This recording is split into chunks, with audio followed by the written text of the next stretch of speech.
할렐루야, 반갑습니다. 우리 새로운 분이 더 많기 때문에 우리 서로를 바라보며 박수로 환영하겠습니다. 반갑습니다. 선생님 오래 영광입니다. 안식년 얻으신 거죠? 네. 아, 이제는 말씀 시간이니까 교제는 끝난 뒤에 하겠습니다.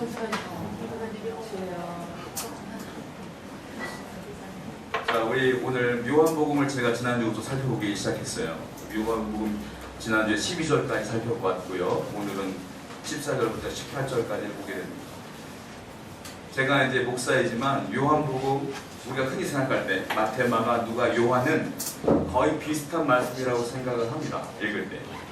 그리고 그 말씀을 읽게 되면 비슷한 얘기들이 많아요. 우리 성경 속에서 예수님에 대한 일대기 사건이 나타나는 건 사실 이 사복음서밖에 나오지 않거든요. 그런데 조금 더 자세히 보게 되면 요한복음은 조금 달라요. 그러니까 마태복음, 마가복음, 누가복음 좀 비슷한 면이 많이 있지만 요한복음은 많이 달라요. 그래서 요한복음은 따로 띄워놓고 보는 경우가 굉장히 많습니다. 우리가 이제 요한복음 시작한 지 얼마 안 됐지만 한 1년쯤 걸릴 것 같아요. 어떻게 보면 계속 살펴보면서 하나님의 깊은 복음을 느꼈으면 좋겠습니다. 자, 공간복음에서 공간이라고 하는 것은 무슨 말이냐면 동일한 관점을 의미합니다. 그러니까 예수님의 사건을 동일한 관점으로 보는 것이 공간복음이에요. 그 공간복음을 보면 비슷한 얘기들이 겹치는 게 굉장히 많습니다. 스토리가 겹치고 사건이 겹치고 비유가 겹치는 경우가 굉장히 많아요. 마태복음, 마가복음, 누가복음은 이런 것들이 굉장히 잘 겹쳐요. 그런데 요한복음은 겹치는 게 별로 없어요. 그래서 제가 신학교 다닐 때 공간복음은 따로 공부했고 요한복음은 요한신학이라고 해서 요한복음, 요한 1, 2, 3, 4, 요한계시록을 따로 공부한 적이 있어요. 그러니까 어떤 분들은 공간복음 하면 사복음서를 얘기하는 분도 있는가 하면 아니다. 요한복음은 좀 다르다 해서 요한복음은 따로 내고 이 세 복음서만 공간복음이라고 얘기하는 분들 꽤 많아요. 그런데 어쨌든 예수님에 대한 이야기를 하니까 우리가 어쩔 쉽게 설명하면 같은 부위로 볼 때가 있는데 엄밀히 따지면 달라요. 예를 들어볼까요? 공간복음에는 있는 사건이 있는데 요한복음에만 없는 사건이 있어요. 뭔지 아십니까? 1장을 보면 대부분이 예수님의 탄생 이야기가 나오잖아요. 근데 요한복음에는 탄생 이야기가 전혀 없어요. 진짜 중요한 거 아닙니까? 성탄절이 거기서 나온 거니까. 근데 탄생 이야기가 없어요. 대신에 뭐가 있느냐면 예수님의 탄생 이야기는 없지만 예수님의 근원을 태초까지 끌고 올라가요. 그리고 예수님의 근원을 거기서부터 훑고 내려오는 거예요. 태초에 하나님이 말씀으로 창조했고 여기부터 쭉 내려오는 거예요. 약간 달라요. 그리고요, 뭐가 없느냐면 비유가 전혀 없습니다. 이거. 비유가 되게 많잖아요. 예수님께서 하신 말씀이. 비유가 전혀 한 번도 안 나와요. 또 뭐가 안 나오냐면 최후의 만찬, 성찬식 하나도 안 나옵니다. 삼복음서에 다 나오는데 요한복음에만 안 나와요. 그리고요, 요한복음에만 나오는 사건이 있어요. 그게 뭐냐면 세족식. 세족식은 요한복음에만 나와요. 세족식. 그리고 우리가 잘 알고 있는 니고데모. 니고데모는 마태복음, 마가복음, 누가복음을 아무리 읽어봐도 안 나와요. 요한복음에만 이 니고데모가 나옵니다. 그리고요, 독특한 일이 있어요. 뭐냐면 이 요한복음은요, 사람 이름이 참 안 나와요. 이게 굉장히 독특한 거예요. 요한복음을 쭉 읽어보시면 여러분들이 생각하고 읽어보시면 알겠지만 사람 이름이 안 나와요. 마태복음, 마가복음, 누가복음에는 어떤 사건이 벌어질 때마다 그 사람의 이름이 나온다고요. 마리아 뭐 이렇게 나온다고요. 그런데 요한복음에 사람 이름이 안 나와요. 어디까지 나오냐면 1장과 2장에는 예수님의 제자들의 이름이 나옵니다. 1장과 2장에는. 그리고 3장에는 누가 나오냐면 니고데모, 지금 말씀드렸던 니고데모가 3장에 나와요. 그 이후로는 이름이 하나도 안 나와요. 끝날 거예요. 끝장까지 끝납니다. 뭐가 나오냐면 4장에 큰 사건이 나오거든요. 예수님이 사마리아 여인을 만납니다. 그런데 그 여인의 이름이 안 나와요. 그냥 사마리아 여인. 아시겠죠? 또 4장에 뭐가 나오냐면 왕의 신하의 아들이 나오는데 그냥 왕의 신하의 아들을 고쳐주었다 이렇게 나와요. 그 이름이 안 나와요. 그리고 또 나옵니다. 5장에 보면 38년 된 병자를 고치는 장면이 나오는데 그냥 그 사람 이름도 안 나와요. 38년 된 병자. 그리고 8장에 뭐가 나오는지 아십니까?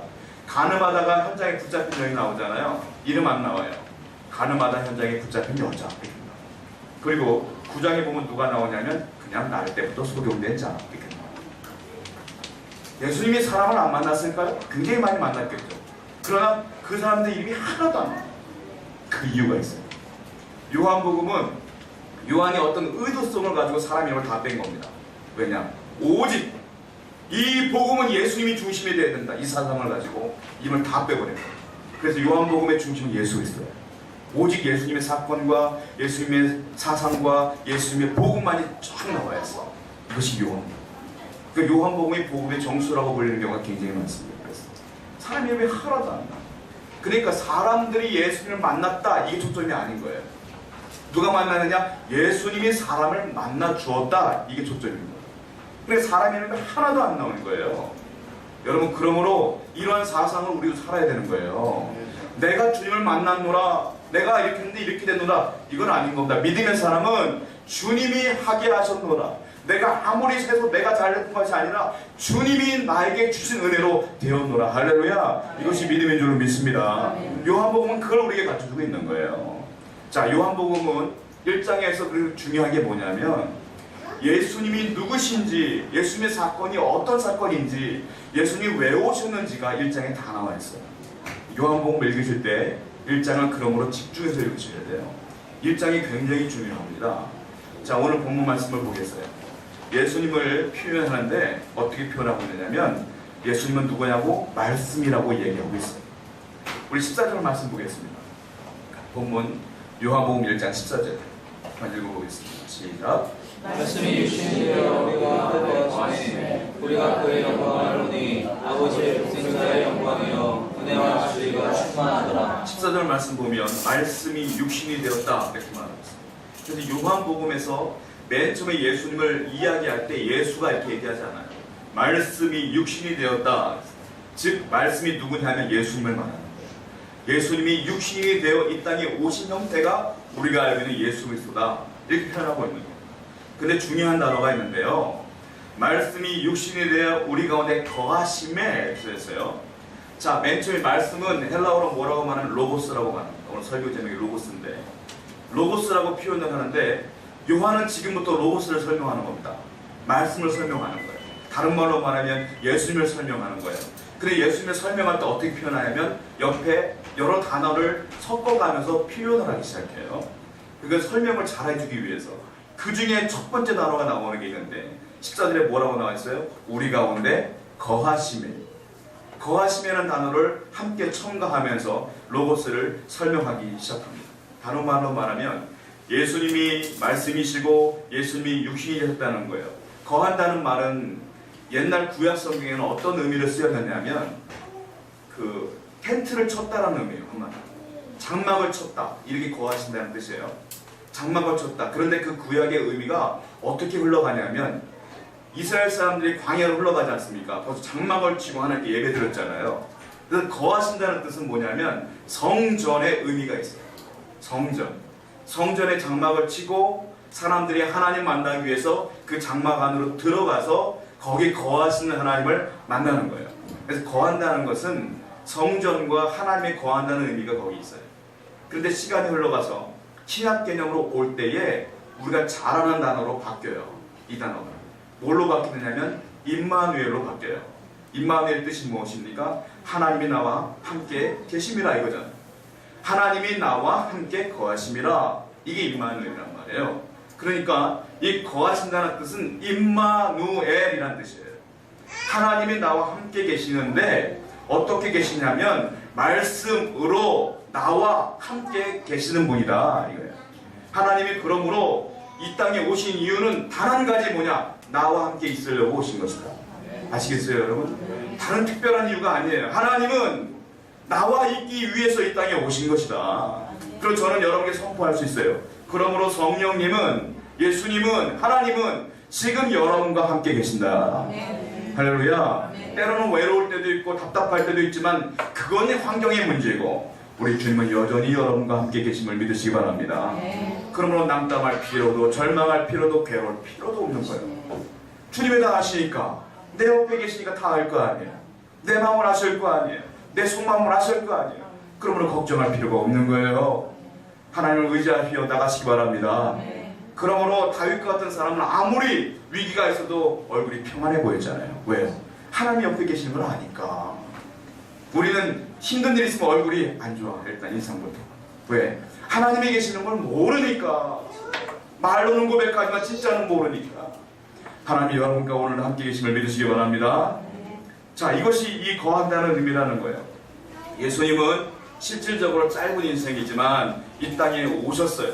오셔서 3년 동안 우리와 함께 먹고 마시며 거하시다가 부활하시고 승천하셨어요. 그리고 하늘나라로 올라갔다는 거예요. 그런데 중요한 게 있어요. 거하는 것도 중요하지만 거하셔서 뭘 하느냐도 중요해요.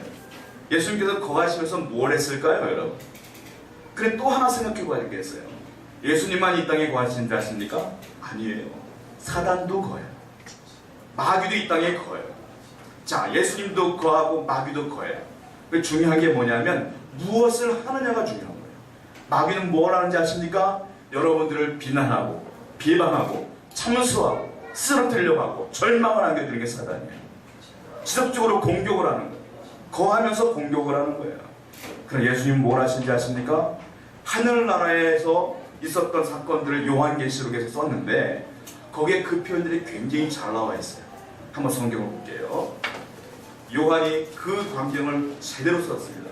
요한계시록 21장 3절부터 4절을 보세요. 요한계시록 21장 3절부터 4절입니다.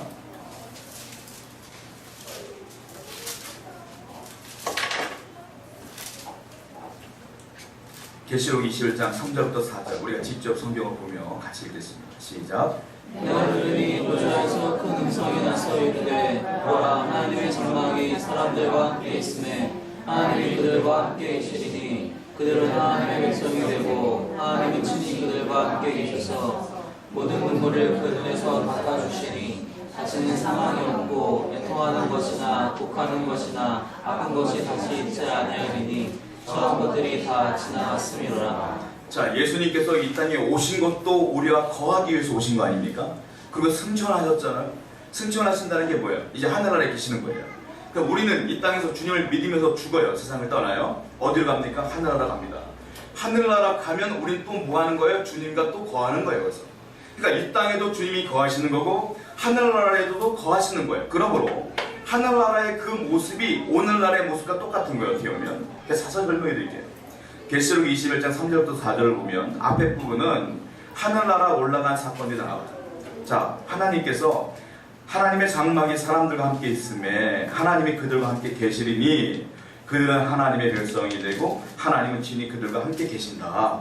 자, 24절 보면 이유가 있어요. 왜 계시는지 이유가 나와요. 4절 보면 모든 눈물을 그 눈에서 닦아주시니 다시는 사망이 없고 애통하는 것이나 곡하는 것이나 아픈 것이 다시 있지 아니하리니 처음 것들이 다 지나갔으리라. 왜 계시는지 아십니까? 사단은 나를 참수하기 위해 거하지만 주님은 내 눈물 닦아주려고 있는 거라는 거예요. 내 아픔 위로해주기 위해서 내려오신 것이며 그 하늘에서 나의 고통을 씻겨주시기 위해서 주님이 거하신다는 겁니다. 이게 그런 의미인 거예요. 사랑하는 가족 여러분, 주님은 여러분들을 해코자 하거나 아파하거나 괴로워하거나 절망하는 꼴을 못 보는 분이에요. 사단이 기뻐하는 거지. 그거는 주님은 당신이 행복해하며 평안해하며 위로받기를 원하며 눈물을 닦기를 원하시는 분이 우리 하나님이신 줄 믿습니다. 그러므로 오늘날 힘들고 어려울지라도 주님이 나와 함께 한다는 사실을 기억하며 여러분들 기뻐하시고 회복하시기 바랍니다.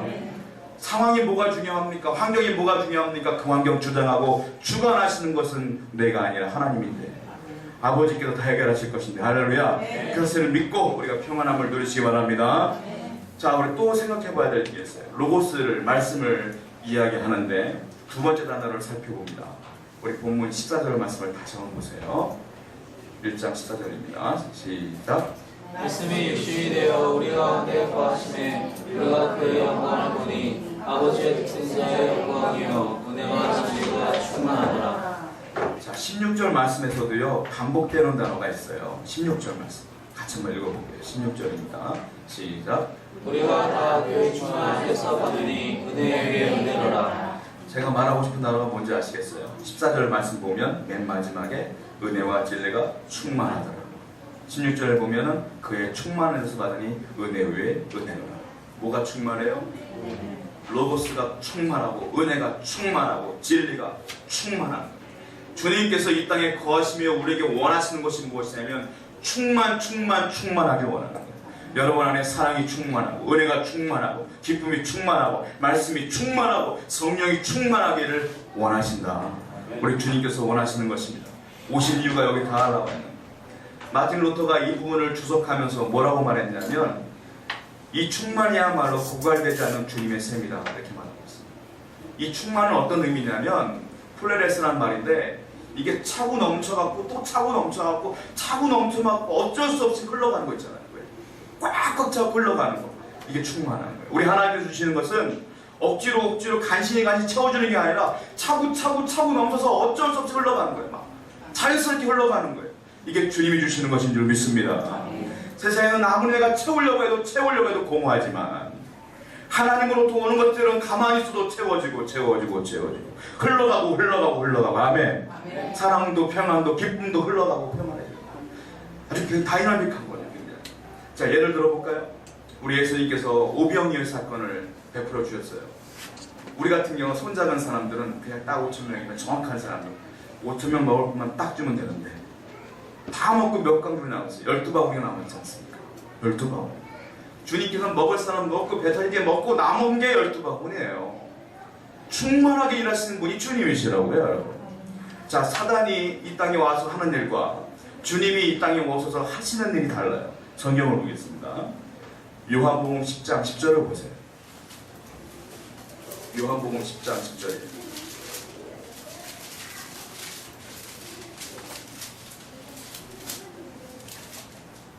같이 한번 읽어볼게요. 요한복음 10장 10절 시작.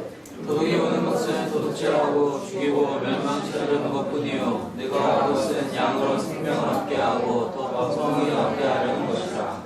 도둑이 오는 것은 도둑은 사단을 말합니다. 사단이 오는 이유는 도둑질하고 죽이고 멸망시키려는 것뿐이고 다른 거 없어요. 그러나 주님이 오신 것은 양으로 생명을 얻게 하고 어떻게 얻게 해요? 풍성히 얻게 하려는 것이다. 그냥 얻게 하는 것이 아니라 간신히 얻게 하는 것이 아니라 풍성히 얻게 하려는 것입니다. 여러분의 인생 내가 인도하면 억지로 간신히 목표한 대로 되면 성공한 거죠.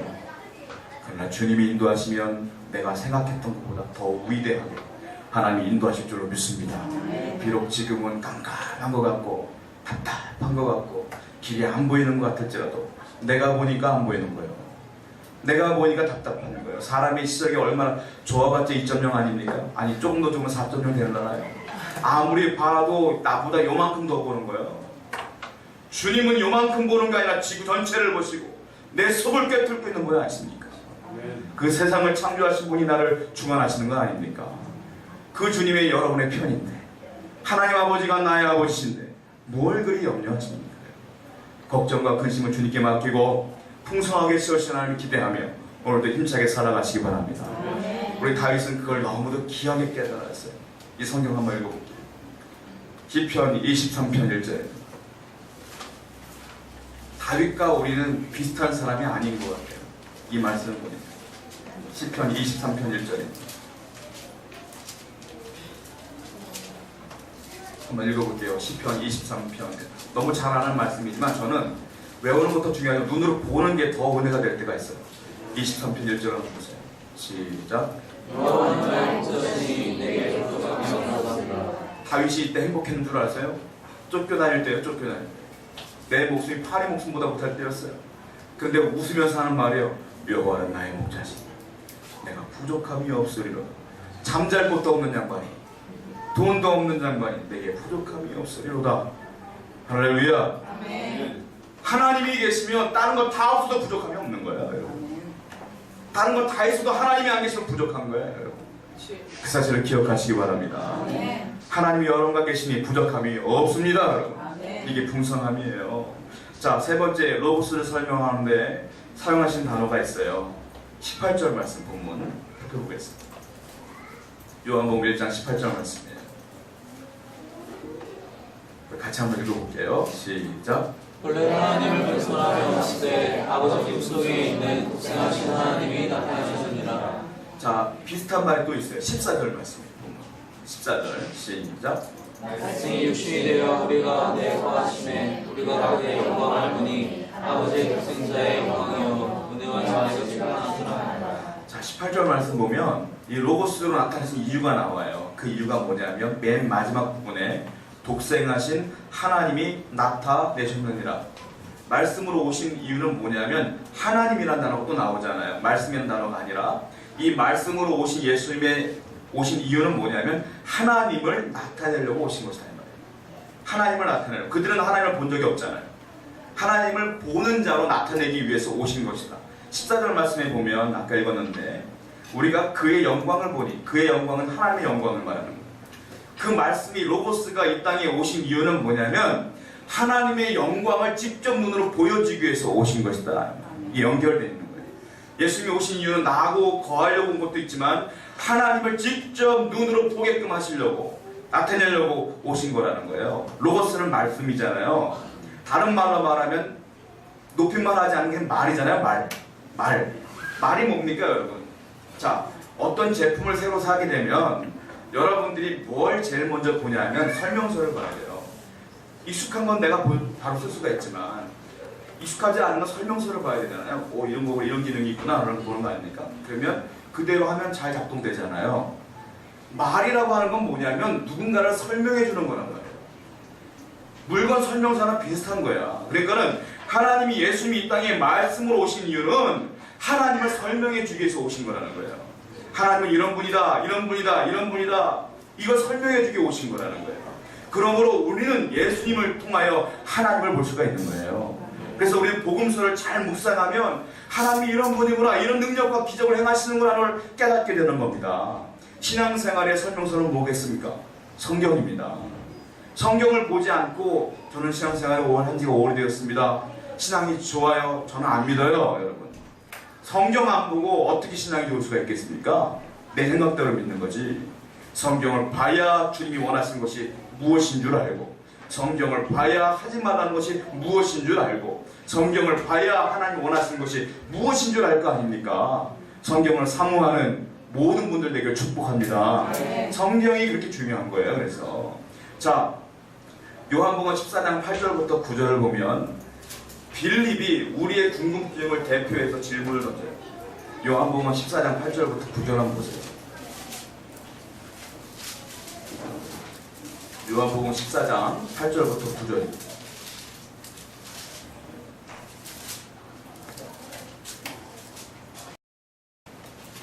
같이 읽어볼게요. 시작. 빌립이 이르되 주여 아버지를 우리에게 보여주옵소서. 그리하면 족하겠나이다. 예수께서 이르시되 빌립아 내가 이렇게 오래 너희와 함께 있을 때 네가 나를 알지 못하느냐. 나를 본 자는 아버지를 보았거늘 어찌 아버지를 보이라 하느냐. 8절 말씀이 빌립이 우리를 대표해서 질문한 거랑 똑같은 거예요. 뭐라고 말하냐? 빌립이 이르되 주여 아버지가 누굽니까? 하나님이에요. 하나님을 우리에게 보여주시옵소서.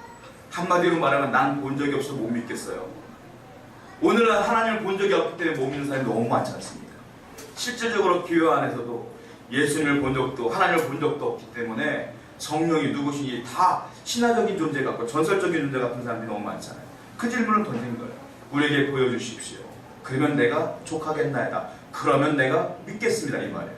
그때 예수님 하신 말씀이 뭐냐면 그래 이렇게 하면 보는 거에 방법을 가르치는 게 아니라 빌립아 내가 이렇게 오래 너희와 함께 있을 때 네가 나를 알지 못하느냐. 나를 본 자는 아버지를 보았다. 즉 내가 온 이유는 하나님을 나타내기 위한 설명서로 왔는데 나를 봐놓고도 모르냐. 내가 하는 일이 아버지가 하는 일이요 내가 증거하는 말씀이 아버지가 원하는 말씀인 것을 네가 모르냐. 지금 예수님이 안 보여요. 예수님이 남겨놓은 게 있어요. 성경 말씀이에요. 성경 말씀을 봐야 하나님 원하는 게 나오는 거 아니겠습니까? 그러면 말씀을 사모하시기 바랍니다. 자, 그러면서 예수님께서 아쉽게도 3년 동안 이 땅에 계시다가 올라가셨단 말이에요. 이제 하나님을 나타낼 방법이 없어요.